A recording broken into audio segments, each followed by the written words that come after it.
আসসালামু আলাইকুম, আমন্ত্রণ বাংলা ভিশন সংবাদে। আপনাদের সাথে আছি আমি নাদিরা আশরাফ। জ্ঞান ফিরেছে গণ অধিকার পরিষদের সভাপতি নুরুল হক নূরের। মস্তিষ্কে রক্তক্ষরণ হওয়ায় আইসিইউতে চিকিৎসা চলছে। তার শারীরিক অবস্থা স্থিতিশীল। 6 সদস্যের মেডিকেল বোর্ড গঠন করা হয়েছে জানিয়েছেন ঢাকা মেডিকেলের পরিচালক। গতকাল রাজধানীর কাকরাইলে জাতীয় পার্টি ও গণ অধিকার পরিষদের নেতাকর্মীদের মধ্যে সংঘর্ষের সময় আহত হন নূর সহ দলটির শতাধিক নেতাকর্মী। রক্তাক্ত অবস্থায় নূরকে প্রথমে কাকরাইলের একটি বেসরকারি হাসপাতালে নেওয়া হয়, পরে অবস্থার অবনতি দেখলে ঢাকা মেডিকেল কলেজ হাসপাতালে নেওয়া হয়। শুক্রবার রাত 8:15টার দিকে গণ অধিকার পরিষদের নেতাকর্মীরা সংবাদ সম্মেলন করতে গেলে এই ঘটনা ঘটে। এর আগে গতকাল সন্ধ্যায় জাতীয় পার্টির কার্যালয়ের সামনে এক দফা সংঘর্ষ হয়। প্রত্যক্ষদর্শীরা জানান, ভিপি নূরের কর্মীদের সেনাবাহিনী এবং পুলিশ সদস্যরা জাতীয় পার্টির অফিসের সামনে থেকে ধাওয়া দিয়ে পল্টনের দিকে নিয়ে যায়। আহত নূরকে দেখতে হাসপাতালে যান প্রধান উপদেষ্টার প্রেস সচিব ও বিভিন্ন রাজনৈতিক দলের নেতারা। অবিলম্বে ঘটনার সুষ্ঠু তদন্ত ও দায়ীদের শাস্তির দাবি জানান তারা।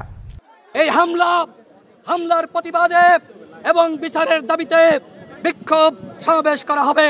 সরকারকে 24 ঘন্টার আলটিমেটাম দিচ্ছি। এর মধ্যে যদি জবাব না দেন, পরবর্তীতে যদি কোনো অঘটন ঘটে, আমরা যদি আইন হাতে তুলে নিই, তার জন্য কিন্তু এই সরকার আপনাকে দায়ী থাকতে হবে। তার উপরে আঘাত খুবই ন্যাক্কারজনক একটা ঘটনা। আমরা এটা নিন্দা করি। আমরা এই পুরো জিনিসটা আমরা ইনভেস্টিগেট করব। গণ অধিকার পরিষদের সভাপতি নুরুল হক নূরের উপর হামলার তীব্র নিন্দা জানিয়েছেন বিএনপির ভারপ্রাপ্ত চেয়ারম্যান তারেক রহমান। শনিবার ভোরে সামাজিক যোগাযোগ মাধ্যমে দেয়া এক পোস্টে তিনি এই নিন্দা জানান। তারেক রহমান লেখেন, অত্যন্ত সংবেদনশীল গণতান্ত্রিক রূপান্তরের সময় অতিক্রম করছে বাংলাদেশ, যার প্রথম ধাপ হচ্ছে একটি জাতীয় নির্বাচন। অস্থিতিশীল পরিস্থিতির বিস্তার ঠেকাতে সম্মিলিতভাবে চেষ্টা অব্যাহত রাখার কথা বলেন তারেক রহমান। গণতন্ত্রের পথে অগ্রযাত্রা চলমান রাখতে সবাইকে ঐক্যবদ্ধ থাকার আহ্বানও জানান তিনি। একই সঙ্গে গণতন্ত্রপন্থী সব অংশীজনদের সংযম ও সহনশীলতা প্রদর্শনের কথা বলেন তারেক রহমান। সন্ত্রাস, জনরোষ এবং অস্থিরতার বেড়াজাল থেকে দেশকে মুক্ত করার কথা জানান বিএনপির ভারপ্রাপ্ত চেয়ারম্যান। নুরুল হক নূরের উপর হামলার প্রতিবাদে রাজশাহীতে জেলা জাতীয় পার্টির কার্যালয়ে হামলা, ভাঙচুর ও অগ্নিসংযোগ করা হয়েছে। শুক্রবার রাতে নগরীর গণকপাড়ায় ফ্যাসিবাদ বিরোধী জাতীয় ঐক্যর ব্যানারে বিক্ষোভ মিছিল শেষে ভাঙচুর ও আগুন দেয়া হয়। প্রত্যক্ষদর্শীরা জানান, গণ অধিকার পরিষদের সভাপতি নুরুল হক নূরের উপর হামলার প্রতিবাদে রাজশাহীর সাহেব বাজার 0 পয়েন্ট থেকে বিক্ষোভ মিছিল বের হয়। এনসিপির রাজশাহী মহানগরের প্রধান সমন্বয়ক মোবাশ্বের আলীর ডাকে এই মিছিলে বিভিন্ন রাজনৈতিক সংগঠনের নেতাকর্মী ও সমর্থকেরা যোগ দেন। মিছিল শেষে সমাবেশে বক্তারা অভিযোগ করেন, ঢাকায় জাতীয় পার্টির কার্যালয়ের সামনে সংবাদ সম্মেলনের প্রস্তুতির সময় জাতীয় পার্টি ও আওয়ামী লীগের সহযোগীদের সঙ্গে আইনশৃঙ্খলা বাহিনীর সদস্যরা গণ অধিকার পরিষদের নেতাকর্মীদের উপর হামলা চালিয়েছে। এ সময় স্বরাষ্ট্র উপদেষ্টার পদত্যাগ দাবি করেন তারা।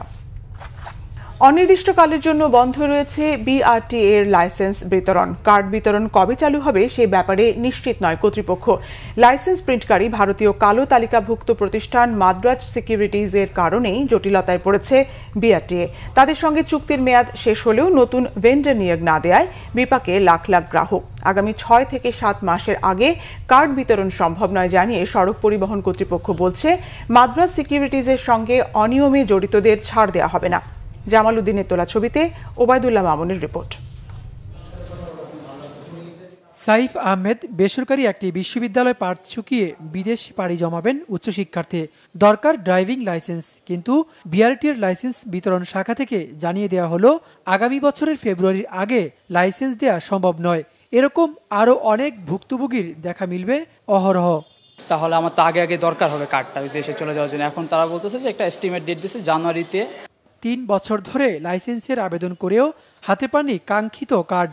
লাইসেন্স ছাড়া ঢাকার রাস্তায় চলা কিংবা চাকরি দুটোই অসম্ভব।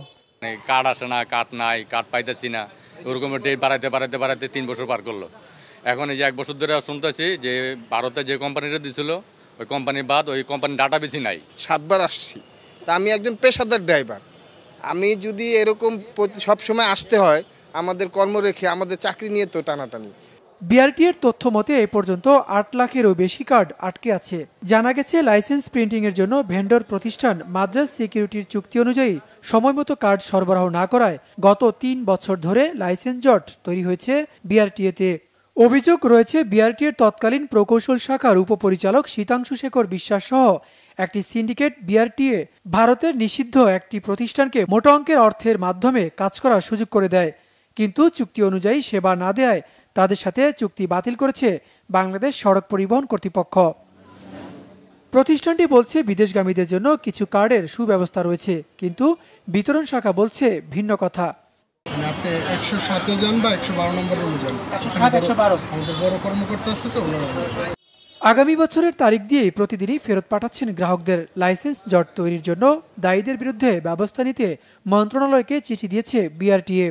আমি আমাদের এই অবস্থার সবটুকু I have already inform to my higher authority. এখন তারা তাদের যে সিদ্ধান্তটা নেবেন সেটা, তবে আমরা কাউকে ছাড়ব না। যারা অপরাধ করেছে, অন্যায় করেছে, তারা অবশ্যই আইনের আওতায় আসবে। এবং সেটা কিভাবে আসবে, টাইম উইল সে। তবে অনলাইনে লাইসেন্স সেবা চালু রয়েছে বলে জানায় কর্তৃপক্ষ। বিআরটিএতে লাইসেন্স চলমান থাকাকালীনই এখানে 8 লাখের উপরে গ্রাহকের লাইসেন্স আটকে আছে। এর পেছনে ভারতের মাদ্রাজ সিকিউরিটিজ অ্যান্ড প্রিন্টার্সকে দায়ী করছেন ভুক্তভোগীরা। প্রতিষ্ঠানটির সাথে ইতিমধ্যে বিআরটিও তাদের চুক্তি বাতিল করেছে। তবে নতুন কোনো ভ্যান্ডর নিয়োগ না করা পর্যন্ত সব ধরনের লাইসেন্স কার্যক্রম বন্ধ রেখেছে প্রতিষ্ঠানটি।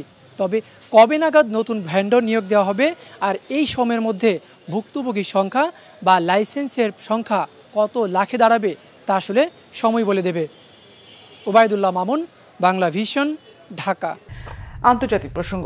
মার্কিন প্রেসিডেন্ট ডোনাল্ড ট্রাম্পের অধিকাংশ শুল্ক আরোপকে অবৈধ ঘোষণা করেছে যুক্তরাষ্ট্রের ফেডারেল আদালত।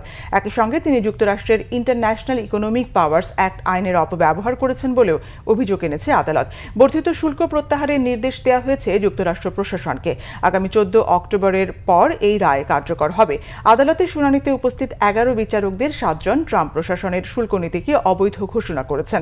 সম্প্রতি বিশ্বের বিভিন্ন দেশের উপর প্রেসিডেন্ট ডোনাল্ড যে অতিরিক্ত শুল্ক আরোপ করেছেন অধিকাংশ ক্ষেত্রেই তা আইইইপি এর আইনকে লঙ্ঘন করে। এদিকে শুল্ক আরোপের ক্ষেত্রে তার নেতৃত্বাধীন প্রশাসন আইইইপি এ আইনের অপব্যবহার কিংবা লঙ্ঘন করেনি বলে দাবি মার্কিন প্রেসিডেন্টের। ফেডারেল আপিল আদালত রায় ঘোষণার প্রতিক্রিয়ায় ট্রুথ সোশ্যালে ট্রাম্প লেখেন, আদালতের এই রায় যুক্তরাষ্ট্র অর্থনীতির জন্য ধ্বংসাত্মক। তিনি আরও দাবি করেন, আদালতের রায়ে সব বিচারক সম্মত না থাকায় রায়টি যথার্থ হয়নি। এই রায়ের বিরুদ্ধে আপিল করার ঘোষণাও দিয়েছেন তিনি। যুক্তরাষ্ট্রের সঙ্গে বিভিন্ন দেশের বিপুল পরিমাণ বাণিজ্য ঘাটতি দূর করতে এই শুল্ক নীতি গ্রহণ করা হয়েছে বলেও দাবি করেন প্রেসিডেন্ট ট্রাম্প। আদালতের এমন রায়ের পরও শুল্ক বহাল রাখা হবে বলেও জানিয়েছে ট্রাম্প প্রশাসন। এই ছিল এখনকার মতো। পরের সংবাদ বেলা 12টায় দেখার আমন্ত্রণ রইল। এছাড়া বাংলা ভিশন সংবাদ ও সংবাদ সংশ্লিষ্ট অনুষ্ঠান দেখতে ভিজিট করুন www.bvnews24.com ও facebook.com/banglavisionnews এবং সাবস্ক্রাইব করুন youtube.com/banglavisionnews। ধন্যবাদ।